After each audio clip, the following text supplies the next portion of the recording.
Bienvenidos a mi canal, somos Santiago de León Audio, un grupo de artesanos dedicados al sonido de alta fidelidad y a la fabricación de altavoces de alta eficiencia. Este es el quinto y probablemente último capítulo que dedicamos a los primeros amplificadores estereofónicos de alta fidelidad de estado sólido. Hago esta aclaratoria porque hubo un montón de equipos anteriores a estos que no eran de alta fidelidad pero que empezaron a hacerse con transistores, y hubo también algunos equipos que fueron estereofónicos para música pero que no eran hi-fi. En particular, el primer amplificador de estado sólido de transistores de alta fidelidad del que tenemos referencia en este preciso momento es el Philips 929.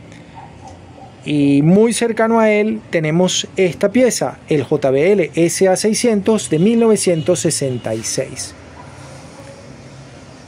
La curiosidad con este equipo es que es un diseño del vicepresidente de JBL, el ingeniero Bart Locanti, que venía del mundo del control de señales en el ámbito militar y había trabajado sobre los novedosos dispositivos electrónicos que eran los amplificadores operacionales, que son los que permiten, aparte de hacer control de señales y cálculo matemático, eran la base de los computadores analógicos.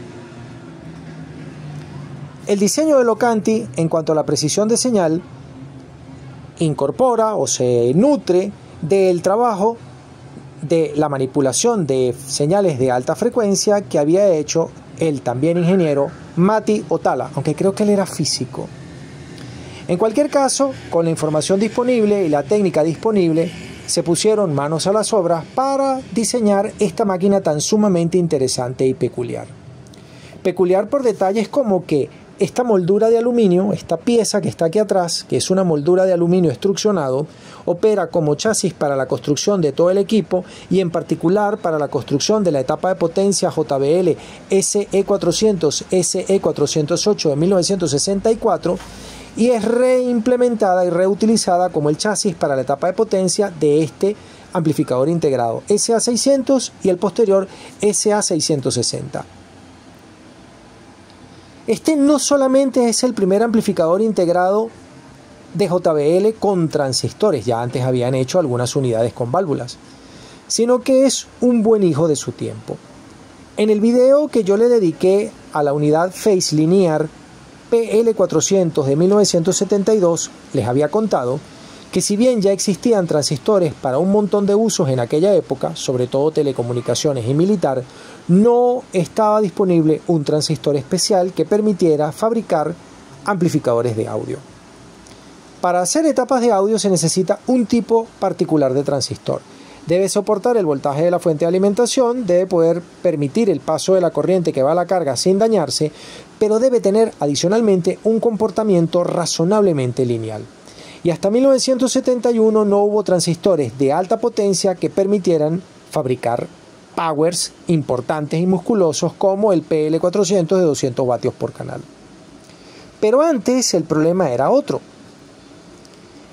Como yo les había contado en videos anteriores, en 1947 aparece el transistor en laboratorio. En 1948 comienza el encargo, diseño y fabricación de transistores de punto, transistores de unión, que permitieran amplificar las señales de los relevadores telefónicos que requería la gente de AT&T para la amplificación de la señal telefónica y hacer la comunicación telefónica de costa a costa en los Estados Unidos de América.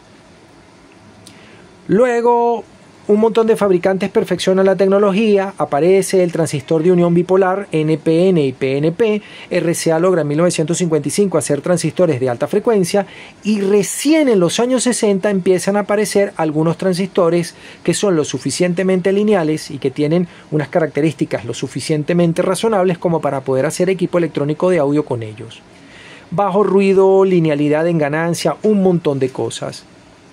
Pero el reto con esta unidad de potencia es completamente diferente. Motorola ya tenía, y el resto de los fabricantes ya tenían, algunos transistores NPN que permitían la amplificación de señales y hacer etapas de potencia, como todas las unidades que les he mostrado antes de esta, que tienen los transistores, los dos transistores de potencia NPN en caso de ser diseños japoneses y americanos, o PNP en el caso de ser diseños europeos. En mi caso muy particular, yo llegué a reparar más de un amplificador integrado Philips estereofónico de alta fidelidad que llevaba transistores a salida PNP de germanio. Pero aquí tenemos algo completamente diferente, distinto de lo que yo les he mostrado antes. Les mostré una salida totem pole donde todos estos 4 transistores son iguales. Les mostré una salida cuasi complementaria donde estos dos son NPN, este es NPN, pero este cambia de polaridad y es PNP, pero no les había mostrado esto en particular. Para hacer un amplificador de audio, como lo quería Bart Locanti, hacía falta tener un circuito que fuese simétrico. No les voy a mostrar esquemas porque este no es un video técnico. Como ustedes saben, estos equipos tienen una fuente partida que tiene un voltaje positivo y un voltaje negativo. Con el voltaje positivo se mete corriente al speaker, con el voltaje negativo se saca corriente del speaker y así se produce corriente alterna, que es la que hace que el cono de los diafragmas avance y retroceda simétricamente. Eso requiere que el circuito sea simétrico del riel positivo y del riel negativo. Idealmente deberíamos tener transistores complementarios. Los transistores complementarios son transistores con características idénticas o muy parecidas, pero uno polaridad positiva, NPN, y el otro polaridad negativa, o PNP. Cuenta la leyenda que el ingeniero vicepresidente de JBL llama a la gente de JBL y le encarga, al costo que tenga eso, la oportunidad de ofrecerles una pareja de transistores de potencia que fuesen complementarios. Deben saber ustedes que hacer transistores PNP era muchísimo más costoso y los transistores PNP en aquella época en particular y todavía hoy en día siguen teniendo un rendimiento más bajo que el de sus homólogos equivalentes NPN. Y pasaron cosas como esta. Miren esto. Esta unidad que está aquí es el 12536, aunque está reetiquetado de fábrica sin etiqueta. Este es el 12537. Esta unidad driver es el 12538. Su complementario es el 12539. Y aquí tenemos los complementarios driver. Vamos a hacer más zoom para permitirle a la cámara pillarlo. Aquí no vamos a ver gran cosa. Vamos a ver el otro.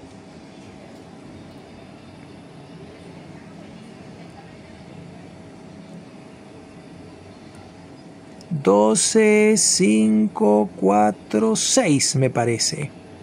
Vamos a verlo del otro lado porque de repente aquellos tengan mejor conservada la etiqueta y nosotros podemos ver algo. La etiqueta no, la inscripción, porque esto está impreso directamente sobre la lata. Acá vemos el otro lado. Vemos el par diferencial de potencia, el par diferencial driver, y ahora quiero ver si puedo lograr que ustedes vean el par diferencial pre-driver. Ahí está, 1254. No sé, en realidad no lo puedo leer tampoco.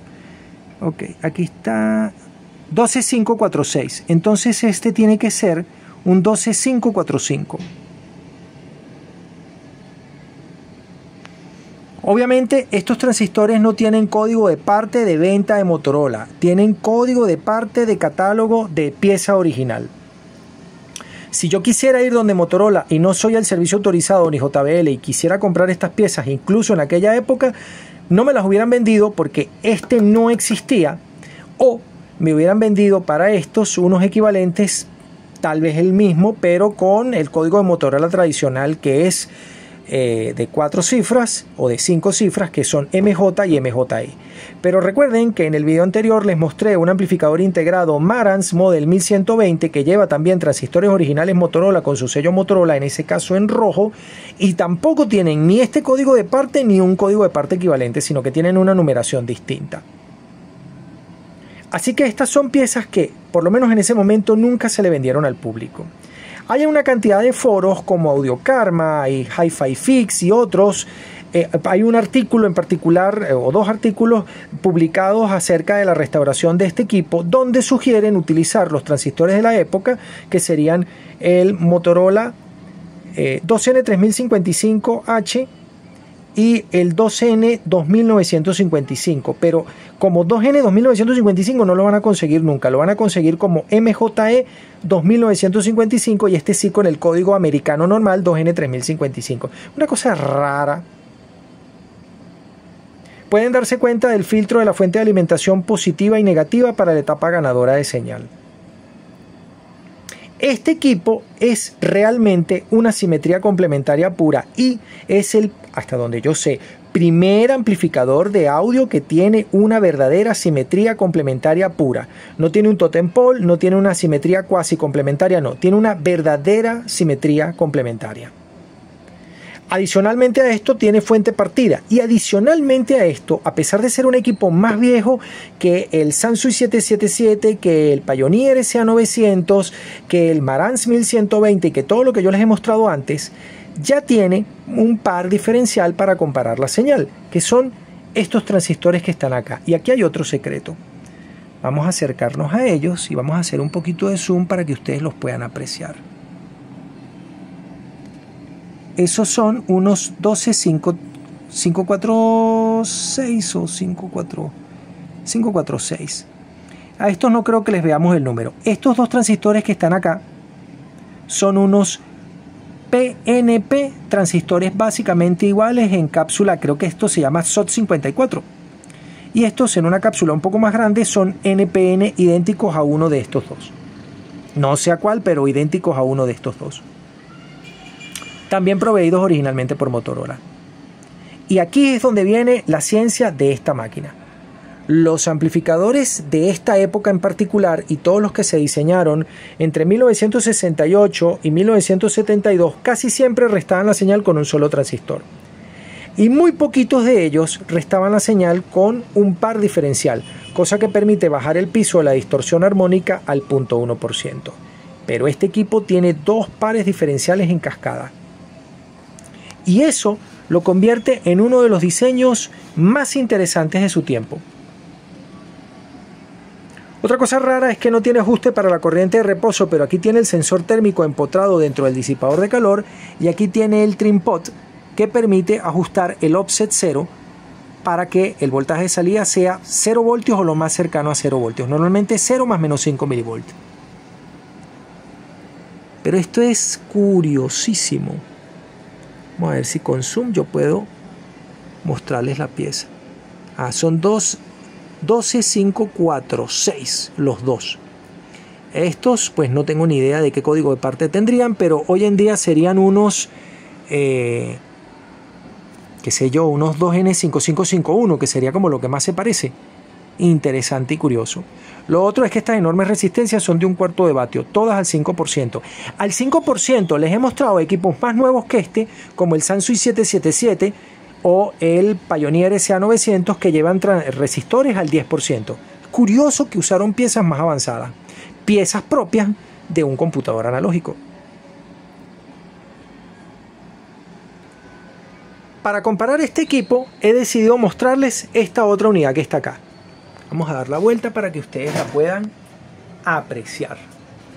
Esto es un amplificador Luxman, modelo 507, un amplificador moderno, un amplificador clásico de los años 70. Caja de madera, selector de entrada, modos, interruptores para todas las maneras, control de tonos bajos agudos con frecuencia de corte seleccionable, que es una cosa sofisticada. Esto es un diseño sofisticado y moderno. Pero a pesar de ser un diseño sofisticado y moderno, ustedes van a ver que tiene las características de aquel diseño de 1966. Vamos a verlo desnudo. Miren esto. Este es un diseño moderno. Adelante tengo el preamplificador, abajo tengo la etapa amplificadora de señal, que ya ha sido restaurada.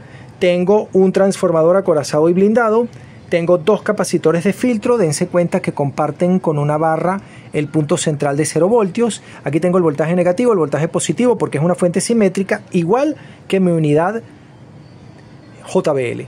Si le damos la vuelta, vamos a ver los dos módulos de potencia con los disipadores de calor expuestos al aire más fresco para que pues intentemos que el calentamiento no sea tan intenso. Si yo desmonto esta etapa de potencia, cualquiera de las dos se van a dar cuenta de un detalle interesante y curioso. Acá tenemos el módulo de potencia, que es desmontable porque este es un equipo modular. Y entonces sí, evidente y obviamente tenemos los transistores de salida, que en este caso son National Electronic Company, modelo 2SD388 y su complementario el 2SB541. ¿Ok? Miren que está pantografiado por Luxman este disipador de calor, este perfil de aluminio. Si damos la vuelta al módulo de control, vamos a conseguir sus transistores driver, que todavía en esta unidad son cápsula TO66 y son las piezas NTE175 y NTE38. Son PNP y NPN, es decir, los transistores de salida son de par complementario como el diseño moderno, los transistores driver son de par complementario y los predriver, que también los tiene, son estos NEC, pero ambos NPN, porque esta es la etapa ganadora de voltaje. Este es un equipo con simetría complementaria pura, no de 3 etapas como esta, porque esta tiene 3 etapas, 1, 2 y 3, y estos son los controladores de voltaje. Aquí los controladores de voltaje son esos dos SC1103, que son el segundo par diferencial. Pero aquí es completamente una simetría complementaria. Por eso este equipo es interesante y curioso.